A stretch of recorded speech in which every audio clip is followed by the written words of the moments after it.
Gloria a Dios. Dios les bendiga, hermanos. Hoy estaremos leyendo de nuestro libro, Bases para la Educación Cristiana. Y hoy estamos en el capítulo 9, que comienza en la página 96. Comenzamos, hermanos. La educación cristiana en su contexto sociocultural. Punto número 1. ¿Qué significa sociocultural? Sucede a veces que algunos términos van tomando un lugar en nuestro vocabulario, especialmente en círculos profesionales, y no estamos seguros a qué nos referimos cuando los usamos. Un término tal es sociocultural. Todos tenemos una idea de su significado general, pero es difícil definirlo en términos específicos. Para cumplir nuestro objetivo, para este capítulo es necesario definir el término sociocultural, para que tengamos un punto de referencia común.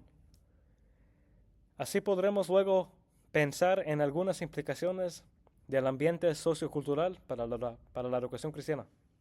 Definiciones. Sociedad. El diccionario Larousse define la sociedad como un estado de los hombres o de los animales que viven sometidos a leyes comunes. Por sociedad, pues, queremos entender lo que es relativo a un grupo de personas que viven en conjunto, sea tal grupo grande o pequeño, y que vivan en una área geográfica limitada o extendida. Cultura. El concepto de cultura es de verdad muy complejo y uno podría dedicar mucho tiempo tratando de deducir lo que realmente es. Sencillamente, cultura se define como el desarrollo intelectual o artístico, pero ha llegado a tener la connotación de lo que caracteriza a una sociedad. Una buena definición para nuestros propósitos sería los hábitos, creencias, sistemas de valores y formas de pensamiento de una gente dada en un tiempo dado. Página 97. Tomando ideas de estos dos conceptos de sociedad y cultural, sociocultural, pues se refiere al contexto de vida en el cual uno se encuentra. Es importante que el educador cristiano estudie y entienda en lo posible algo de la cultura en la cual desempeña su ministerio. El autor Chamberlain afirma efectivamente que hay una relación estrecha entre la educación y la cultura. Cada patrón y filosofía educacionales se condiciona por la escena cultural y a la vez es la expresión de la misma. La educación, incluyendo la cristiana, no funciona en un vacío, sino dentro de, por causa de y reflejando un contexto sociocultural. Queremos ver, luego, cuáles son las implicaciones de esta verdad para la Iglesia, especialmente en cuanto a su ministerio de educar. Pero antes, revisemos rápidamente los ingredientes o factores evidentes en la cultura latina que gobiernan la vida de millones que viven en estos países. Contexto sociocultural en Latinoamérica. La iglesia evangélica local que cumple su ministerio en Latinoamérica lo hará dentro de una mirada de factores que componen la sociocultural latina. Samuel Escobar, un prominente bautista peruano, ha caracterizado a Latinoamérica como una combinación de populismo, crisis económica y violencia revolucionaria. Nira, una autoridad en la antropología latina, sugiere que los latinos se caracterizan por tendencias contradictorias. Tales tendencias se describen con los contrastes siguientes: autoridad versus individualismo o el personalismo, idealismo, quijotismo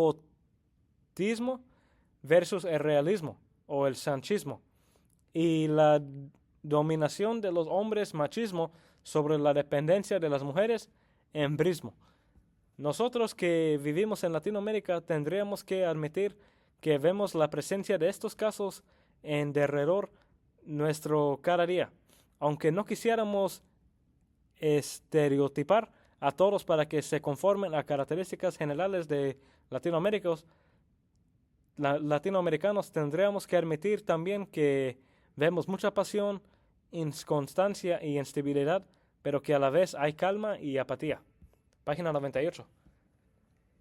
El autor Geyer describe un contraste entre las personas a los que ella denomina el latino antiguo y el latino nuevo.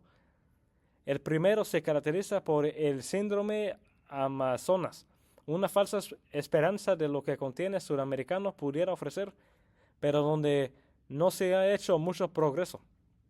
El segundo representa un nuevo tipo de fuerza propiamente latina que se caracteriza por un deseo de gobernar y vivir sin influencias externas y paternalismo foráneo.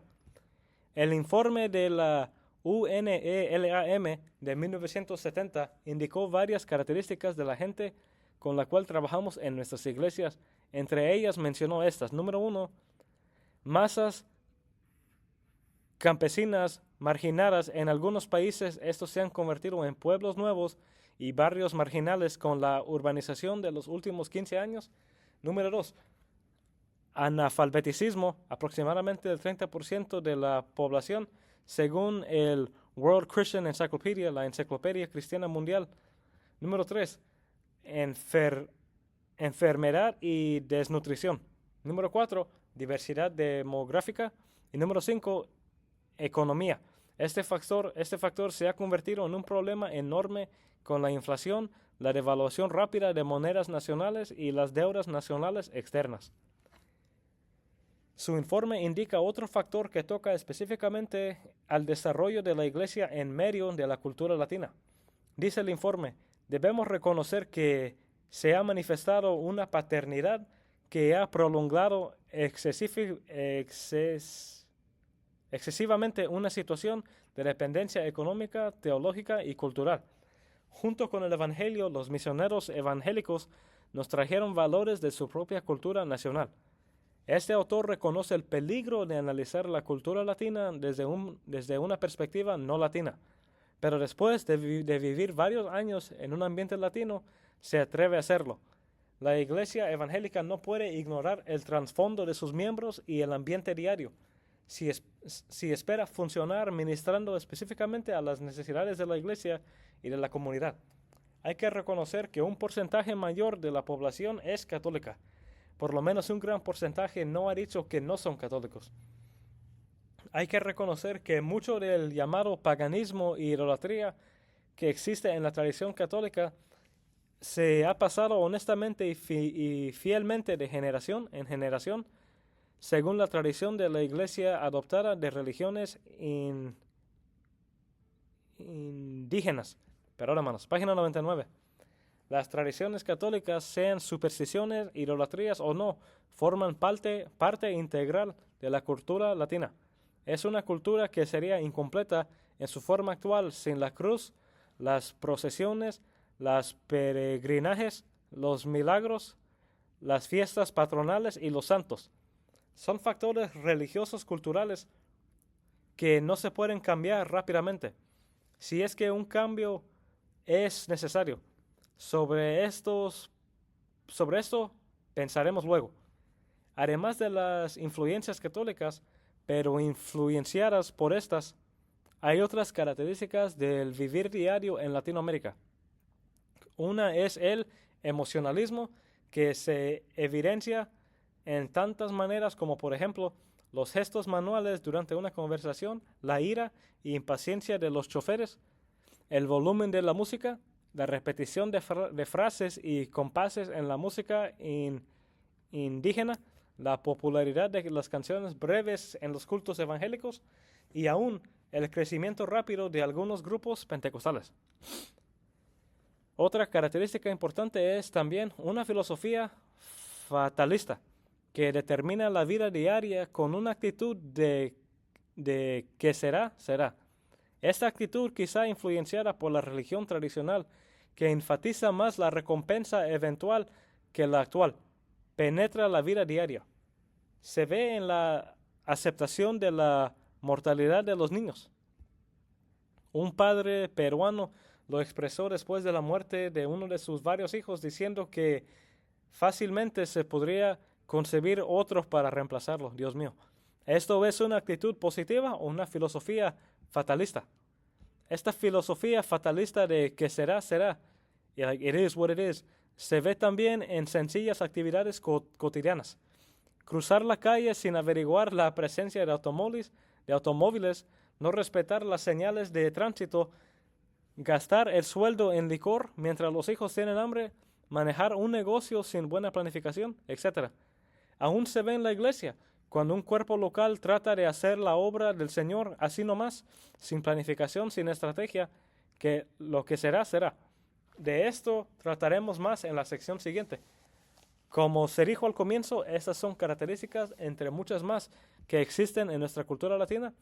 En lugar de negar su existencia o de juzgar o criticar, debemos analizar qué es lo que necesita cambiarse. De ahí podremos tomar los pasos necesarios para efectuar los cambios. Este precisamente es el papel de la educación en la iglesia local frente a y dentro del ambiente sociocultural. Ya estamos en la página 100. Punto número 2. La educación cristiana en la perspectiva sociocultural. ¿Cómo afecta todo lo dicho arriba a la educación cristiana que se realiza en la iglesia local?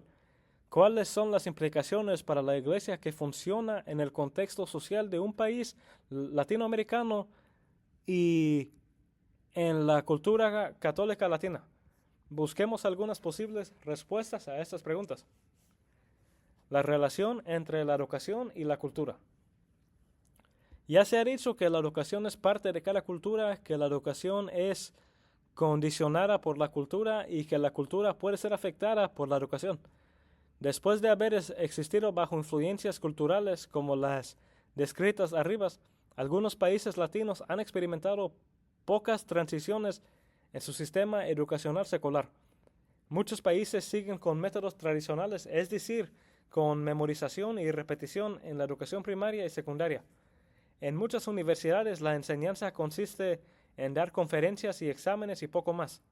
Es decir, que en muchos de los países latinos, considerados subdesarrollados, según la medida de las sociedades industrializadas del mundo occidental, la cultura no ha condicionado la educación en una forma que la permita o que la inste a avanzar, sea esto por falta de interés, de técnica o falta de recursos económicos y o de las personas. Parece que esta es la situación. Siguiente punto, la educación cristiana, herramienta de mantenimiento, cambio y crecimiento. La Iglesia de Cristo es el medio. La Iglesia de Cristo es el medio que Dios usa para efectuar cambios en el mundo. La educación siempre es un agente de cambio. Por lo tanto, la educación cristiana puede ser usada por Dios y su iglesia para fomentar algunos cambios necesarios en la sociocultura latina y en la población en general, tanto como dentro de la comunidad cristiana. En la población en general, la iglesia evangélica debe proyectarse en el mundo secular expresando sus opiniones, página 101, fomentando cambios, enseñando un mejor camino a través de actitudes, acciones y testimonios. La iglesia debe involucrarse en los problemas del mundo, buscando y enseñando soluciones a las miserias que existen en la sociedad. Si entendemos que la vida no es una existencia en dos esferas, la una espiritual y la otra física, entonces el testimonio y el ministerio de la iglesia no deben cambiar de cara de acuerdo donde se encuentre la iglesia. Más bien, debe ser la iglesia en el mundo aportando las verdades y principios de las cuales es portadora para que los problemas sociales y culturales se solucionen. El autor Cooley dice, hablar de la hermandad de los hombres bajo Dios no es un sustituto para darles a todo acceso al trabajo, a viviendas y a la educación. La iglesia evangélica no debe contentarse con lamentar la pobreza, el desempleo, la violencia, la corrupción gobernativa. Más bien se debe meter en los problemas del mundo. Los evangélicos suelen decir que Cristo es la única esperanza, pues tiene que enseñárselo al mundo y tiene que demostrárselo cómo Cristo soluciona problemas. A veces una sociedad es tan apática o tan letárgica que no le interesa solucionar sus problemas. Algunos miembros de la sociedad se han acostumbrado tanto a los males en su derredor que se han hecho ciegos a los problemas y a la necesidad de cambios. Después de mucho tiempo en cierto ambiente cultural, la gente es conformista. Lo que es familiar y habitual es cómodo y cambiar es difícil. A veces los problemas de una clase socioeconómica son de utilidad para otra clase y a veces un grupo o subcultura puede aprovecharse de otro. En tales circunstancias, la Iglesia tiene que tener una base doctrinal y práctica bien fundada. Debe permanecer firme en sus convicciones y debe seguir insistiendo con una urgencia mezclada con paciencia, que el camino de Cristo es el camino hacia las soluciones. La Iglesia que no puede enseñar esta verdad con sus palabras y con sus vidas no será la agente de cambios que Dios quiere que sea. Dios mío. En la comunidad cristiana, una vez evangelizado, le queda una sola cosa al nuevo creyente para vivir efectivamente para Cristo: educarse. Llámese lo que quiera: discipular, conservar, instruir, confirmar, edificar, etc. La mayor responsabilidad de la Iglesia después de evangelizar y de igual importancia es proveer una educación continuada para sus miembros. Página 102. Si la Iglesia ha de propagarse y si la Iglesia ha de enfrentar los problemas sociales y culturales, tiene que ser una Iglesia instruida en lo que cree y en cómo lo que cree debe afectar la vida diaria de sus miembros. La iglesia local tiene que tener un programa de educación cristiana de acuerdo a sus necesidades para mantenerse en medio de una cultura que puede ser adversa a sus esfuerzos. Al exigir que cada generación que surge sea condicionada y adoctrinada por sus ancianos en un programa educacional planificado conscientemente, ese le ayuda a proveer continuidad, según el autor Chamberlain. Es un comentario triste que algunas iglesias ni se preocupan por mantenerse a sí mismas y a través de un programa de educación cristiana, y mucho menos en utilizar la educación para efectuar cambios y para hacer crecer a la iglesia. Desde el momento de la salvación, el cristiano está en un proceso de cambio. La educación cristiana ayuda en este proceso. Mientras el creyente aprenda y cambie, él también influye en los cambios en otras personas. El autor Brown dice: la educación es el proceso conscientemente controlado en el cual se producen cambios en el comportamiento de la persona y a través de él dentro del grupo. Amén. Así, mientras la iglesia se mantenga y efectúe cambios en los cristianos, también efectúa cambios en la sociedad como una consecuencia normal. Algunos evangélicos ponen mucho énfasis en el evangelismo, dejando a un lado la educación. Este autor sostiene que tal posición no es lógica. La educación cristiana es la mejor herramienta evangelística que tiene la iglesia. Implicaciones socioculturales para las iglesias latinas. Queda entonces, para concluir, el tratar de recapitular algo de lo dicho y concretar sus implicaciones para las iglesias evangélicas locales. Podemos resumir recalcando,